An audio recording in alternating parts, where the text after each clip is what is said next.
weli waxaan ku jirnaa excel functions waxaan isla arkaynaa sum ifs iyo trim. Okay, waxaan ku hormarinaynaa sumka marka waxaa waaye isku dar waaye.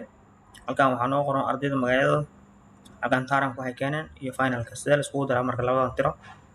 waxaa samaynaysaa equal aad leedahay kadib sum aa qoraysaa. sum markaa qorto sumka soo qabsanaysaa kadib labada number isla dooranaysaa kadib enter aa leedahay. sidaas waxaa isku dartay markska labada marks isku dartay. Okay, waxaa kaloo samayn kartaa markaa isku daraysid labada number waxaa simple oo samayn kartaa halkan haddii ay imaatid kadib aad tagtid meeshan ay qoranta outsum toos iskugu darsamaan. Okay, enter aa leedahay kadib waa kaasadna iskugu dari kartaa. Okay, waxaa kaloo iskugu dari kartaa equal aa leedahay. equal marka dhahdo sum aa dhahday waxaad dooran kartaa numberkan kadib comma dhihi kartaa then numberkaad dooran kartaa then enter aa leedahay. saasna iskugu dari kartaa ilaa saddex qaab oo waxaan aragnay la iskugu daro xisaabaadka. Okay, haddana waxaan isla arkaynaa example-ka oo sum if. sum if example-keeda halkan waxaa noogu xusan magacyada ardayda, halkan taramka waxay sameeyeen macnaha ama halkan aan u bedelno subjects maadooyinka ay sameeyeen halkan noogu xusan waxay keeneen marka. saddexdan arday waxay haysteen xisaab ay marka ay sameeyeen saddexdaana sidoo kale afartaana physics saddexdaana tarbiyo. haddii aan rabno totalka mathematiga ardayda galeen waxay keeneen haddii aan rabno waxaan isticmaali doonaa sum if aan isticmaalina. waxaan leenahay equal waxaan leenahay sum if soo qabso then halkaas ujeed wuxuu kusiinaa range. range waxaan dooran doonaa subjects aan dooran doonaa then comma leenahay kadib criteria ayuu weydiinaya. criteria marka hore aan raadinayno waxaa waaye maths waaye comma leenahay then sum range-gana marka qaybtan oo finalka waaye then enter aa leedahay. hadda waxaad haysataa dhammaan marka la isku daro in ardayda inta marka maths samaysay tiradooda kuwa kale daartin ay heshidoo soo jiidi kartaa. hadii kale marka aan samayno equal aa leedahay kadib waxaa leedahay sum if.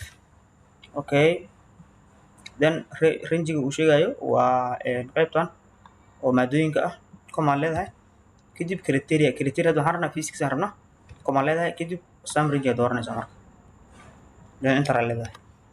Okay, haddii tarbiya aad rabtid ogaatidna equal aa leedahay then waxaa leedahay sum if.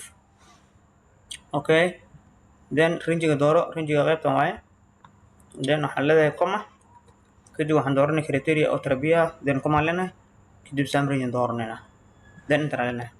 tusaalaha sum if-na sidaasaan ku qabnaa. Okay, haddana waxaan isla arkaynaa tusaalaha oo sum ifs. marka equal leedahay equal aan dhahnaa kadib sum ifs aan qoraynaa. sum ifs markaan doorano wuxuu sum range nu doon sum range marka waxaan ka dhigaynaa qaybahan ka dhigaynaa markaasi xisaabaadka comma leenahay kadib criteria range nu weydiinaa waxaan ka dhigi doonaa qaybtan oo maadooyinka comma leenahay then criteria nu weydiinaa waxaan raadin doonaa maths aan raadinaynaa comma leenahay criteria range 2 waxaan ka dhigi doonaa magacyadan comma ayaan leenahay criteria 2 waxaan ka dhigaynaa Ibrahim. Ibrahim inta mar xisaab uu markaasi ka keenay ayaa noo soo bixi doonta enter aa leedahay.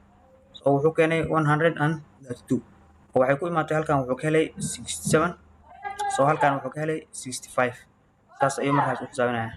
Okay, haddana waxaan isla arkaynaa trim waxaa loo isticmaalaa magacyadan sidaa ujeedid Ibrahim qaabka uu qoran yahay magacan sida uu kala socdo kan dhexdana jooga markaa rabtid inaad hagaajisid waxaad isticmaali doontaa formulan trim la dhaho.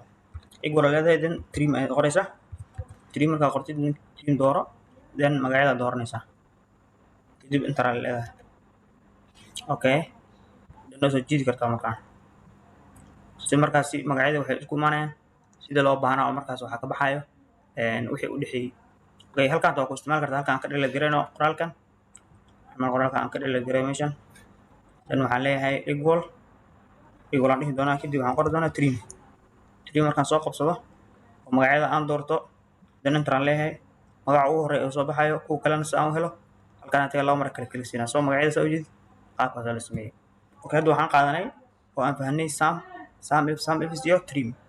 noo soo bira cashir kale noo soo insha Allah. Wassalaamu calaykum waraxmatullaahi wabarakaatuh.